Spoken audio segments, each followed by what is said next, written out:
content over everything.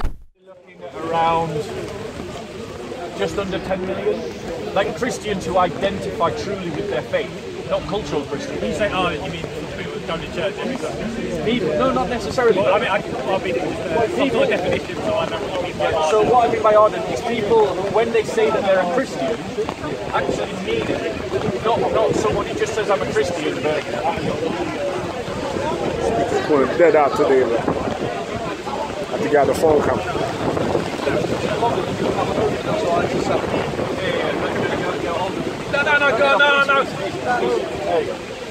I've got another umbrella, but you want to borrow this one? that'd be great. How would you see God provides? You see? Come on. There. Yeah, you've been promoted to a god. Say to me the purpose. Gary, we would in your what is the purpose of going? Well, the first thing that I would say to you is let's be clear about what the church is. The church is the people. Thank you. So the church is the people. So I said the temple. So going to the temple of the church is when the Christian community comes together to celebrate the resurrection. It comes together. It's like the family reunion at the end of the week. It's that kind of thing, going to your grandma's Sunday lunch. It is when the Christians come together to celebrate all that God is doing in their life. But being church is something that you do from Monday to Sunday. It's not something that you do from Sunday to Sunday. It's a complete way of life. So the Sunday gathering is a celebration of the resurrection. It's a celebration of that life within us. They do. I'm not. I think it would actually be a good thing for Christians to celebrate the sacrament of Eucharist less, because actually too many Christians take it light-heartedly. I've heard this both sides.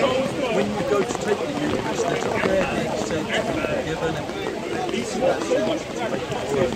As the Orthodox are supposed to go to confession, but the prayers are already being said as you're lining up to take this. Yeah. But that religiosity, that spirituality, that spirituality means something if you engage with it.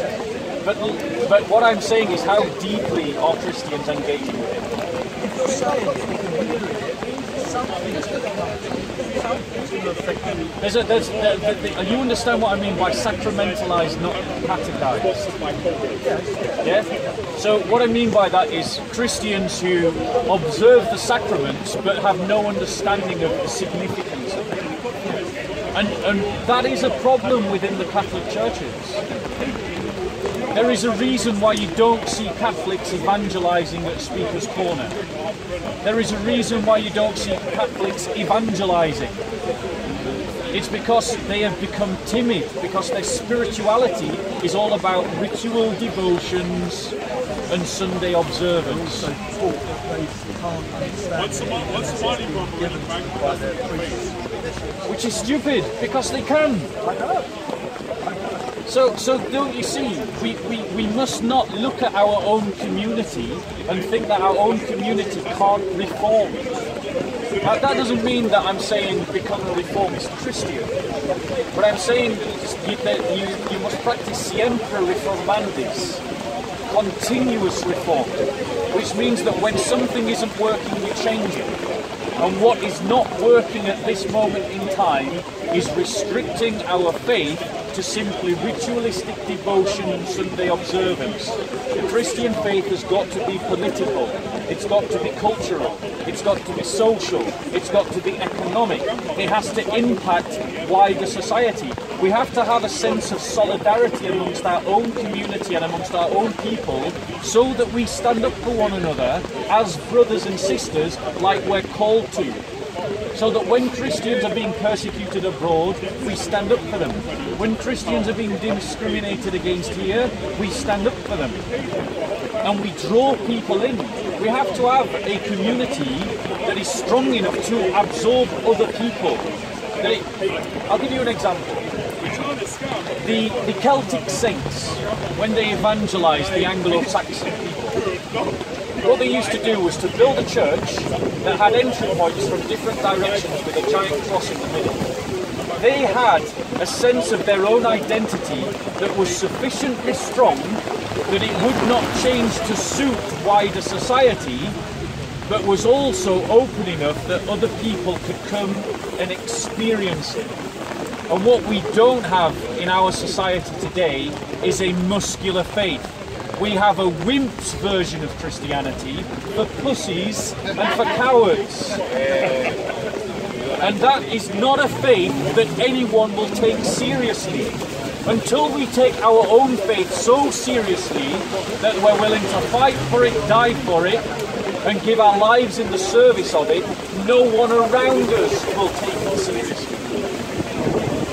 And the Christian leaders in this Western land have reduced the faith to something so effeminate that everyone looks at it and dismisses it out of hand. That isn't the faith that conquered the Roman Empire. That isn't the faith that defeated Islamic Jihad. Not once, not twice, but 3 times. That isn't the faith that fashioned Europe. The faith that I'm talking about is the faith that can change a world, that can revolutionize a world. But to revolutionize a world, you need revolutionaries. And Jesus calls you to a revolution. You're a revolutionary. Christ is the revolutionary. I simply follow Christ. So you're a revolutionary actor. I believe that the world system needs to be overturned. You said that they need revolution. Yes. Do you consider yourself to be one of those revolutionaries? I believe I am a soldier of Christ, yes. And I invite you to be a soldier of Christ. Why? Why only good luck? Because I want to be a soldier. But anyway, tell me, why don't you want to be a soldier of I Christ? don't want to. I don't believe in it. What don't you believe in? I don't believe in it. What do you believe? Anyway, I'll let you ask your question. Forget what I believe in. We'll talk another day. Talking about political, the churches have more political. The church needs a political narrative based on its own identity. So these parties, Christian Democratic Alliance. This is one example, the What Christian sort of People's policy, what Alliance. sort of ticket should we be running on to achieve more influence in politics? What is going to galvanise the people to its cause and have influence? Okay, let me answer that question, because the premise of the question is flawed.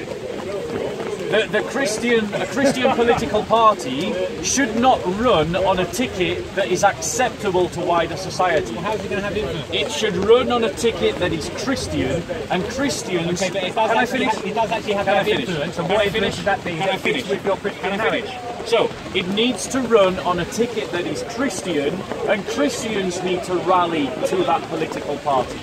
Because as we've seen from UKIP, when you hit about the 4 million mark in votes, what happens is that the mainstream political parties come along and take aspects of your agenda and use them for themselves.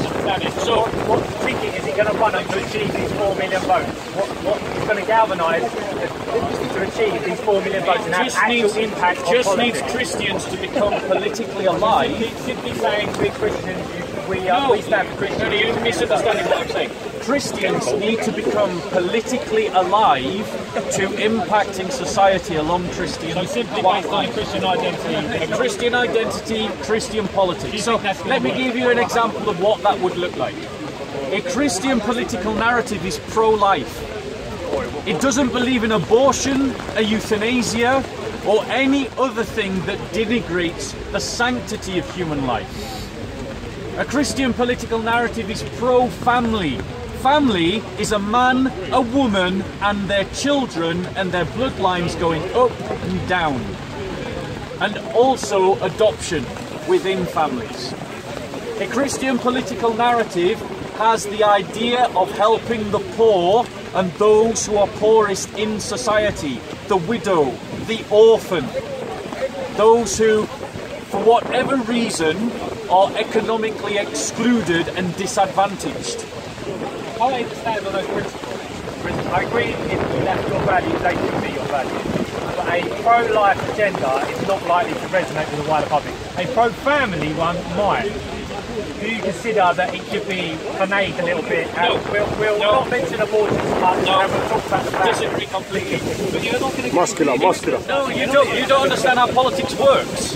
Do I not, Bob? No, do I not? let me finish. Let me finish. Do I not? Because I'm trying to talk you into having agendas that people can actually get behind. And you're trying What to I'm tell saying me, is- no, we shouldn't bother with that. We're going to be You're arguing from characterisation. I'm asking you what policy is actually going to attain this 4 million vote. I'll try to answer if you let me. What needs to happen is that Christians, the problem that we face is not that there aren't enough Christian votes, it's that there aren't enough Christians alive to the idea of a Christian politic. There are around 10 million Christians who identify solidly as Christian. If those 10 million Christians rallied behind a Christian political party, I guarantee it is sufficient to impact on society. Yeah, because what would happen then is Labour or Conservatives would come along and we'd go, right, we'll take that from your manifesto and we'll take that from your manifesto. So they might take the pro-family agenda but leave the pro-life one. The fact is, the moment they take the pro-life agenda, we Christians have then influenced politics. Every time that happens, you then lose a whole load of voters. Like you did, as soon as you got a referendum, their vote collapsed. And then you just re-galvanise under... So you need issues, is what I'm saying. Exactly. So I'm asking on what issues. So issues are pro-life, because as a Christian we have to stand... These 10 million constituents of Christians, are they sufficiently bothered about abortion They should to be. abandon their left or their right-wing politics, They should whatever, be. their foreign policy, their They should economic be. policy, whatever, Yeah. they're going to... You believe that there's 10 million Christians who are dedicated to the abolition of abortion and they're going to join your I am party. saying that 10 million Christians should be, but Yes. are they? Will they? Well, this is the fight that people like me have to fight. We have to re-galvanise the Christian community because we are being led badly as Christians. Our bishops are useless. Our bishops are not leaders. They're not leaders of the community because our bishops see themselves as servants of civic society rather than as shepherds of the people of God. So, yes... Have they not done that in an effort to gain a constituency themselves? No, what they have done Have they not panned it to what modern progressive values? They've been kowtowed. They've been kowtowed. They are afraid, is what they are. Have they not originally done Because handed to progressive values to try and have people find them acceptable? Is this why they've done it? Because what they have done, they have kowtowed to liberal modernity, is what they have done. Why have they done? For historical reasons that are a whole other long-winded conversation that will get us off the point. The point that I'm making, here's an issue that all Christians can rally behind, and all Christians should rally behind. The persecution of the church. That is something that every Christian should be able to rally behind. Persecuted in this country? Yes. No. Let's be clear. The Christians in this country are discriminated against. But Christians are being persecuted in Egypt, they're being persecuted in Pakistan, they're being persecuted in Syria, they're being persecuted in Iraq, they're being persecuted in Iran, they're being persecuted in Turkey, they're being persecuted in Morocco, they're being persecuted in Libya, they're being persecuted in Algeria, they're being persecuted... So this Christian party would have a distinct foreign policy. And you think it's sufficient? You don't think people are more worried about if they're going to be able to buy a house, if they're going to be able to afford food, they're going to be worried about foreign policy? What I'm saying is that Christians have to be concerned about what God is concerned about, not what society is concerned about. This is the fight that people like me have got to have. We have got to convince, I've got to convince my brothers and sisters that there is a better way than repeating the failure that our leaders have led us into. Because our leaders have led us into a failure, and simply doing things the same like we have done for the last 100 years is not going to get us anywhere. We have to do things differently. Can I ask you something, Bob? Because I come from a similar background, I think, to yourself, an apostolic Christian, without defining necessarily where that is, but I'm a homeschooler, and I know lots of families, Christian families, who are homeschooling. Now they're attempting to do exactly what you say, but they're doing it in a parallel way. They're constructing parallel societies. Me personally, I can see a lot of benefit in that. We went to live with the Amish for 4 years just to observe some of the things that they have preserved that could be applied for today, like homeschooling, the brotherhood, commitment to each other, the seriousness of our faith. Yes. And I just came in at the end of the conversation because, you know, David said, is there not a cause? And I think to myself, is Islam worse than we've got? This satanic, you know, what the mess that's happening? I'm a Christian. I want my children. I've got 5 daughters. God's blessed me with 3 children in heaven. So I'm standing here at this juncture where we can see things are going to get worse and worse and worse. And there are competing civilization institutions to come out of the chaos and establish order, of which Christianity at the moment is way behind. So I'm intrigued by what you say. I want to know more, and I know there are Christians. No, I've never talked to one before. Lots of the Christians, they're pro-life, they have huge big families. 10s, 11s, 12s, they're all homeschooled, and they find a good conservative parish, and they're raising their children up outside of the scope of the world that wants to interfere and take the children's hearts away. So I didn't hear what you said. Are you suggesting, because then there's a Christian People's Party, and do you remember that? I have been. Yeah, no.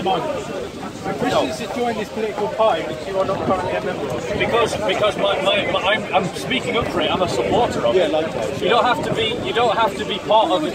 You don't have to be a member of a political. There are plenty of people that support Labour that aren't members of the Labour Party. Yeah. So what would you say, Bob? Realistically, do you think there's a chance that Orthodox, serious Christians with love and compassion for each other and the brotherhood, etc., could do anything to influence what's going on right now in this world? Okay, yeah, no. The way to do it, though, is to create a polity of our own.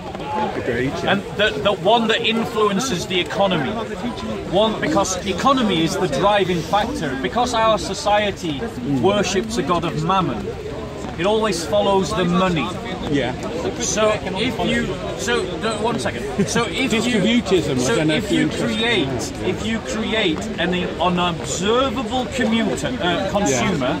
If you create an observable consumer, our society will bend around it. That is the secret to Islamization, ladies and gentlemen. The secret to Islamization is the fact that we live in a liberal modern society that bends itself to the observable consumer. If Christians create a strong enough community of their own, like this kind of separate parallel society, society will bend to fashion itself around the observable consumer. That's how democracy works. What you have is politicians identify constituencies and then try to angle a message to those constituencies that will draw them into a political alliance to allow a political party to win power. You know, Bob, unfortunately, most of the Christians I know homeschool as far as money, because the Christian family model almost immediately means there's only one wage earner, because the mother stays at home. All the ones I know, all the mum stays at home to raise the children.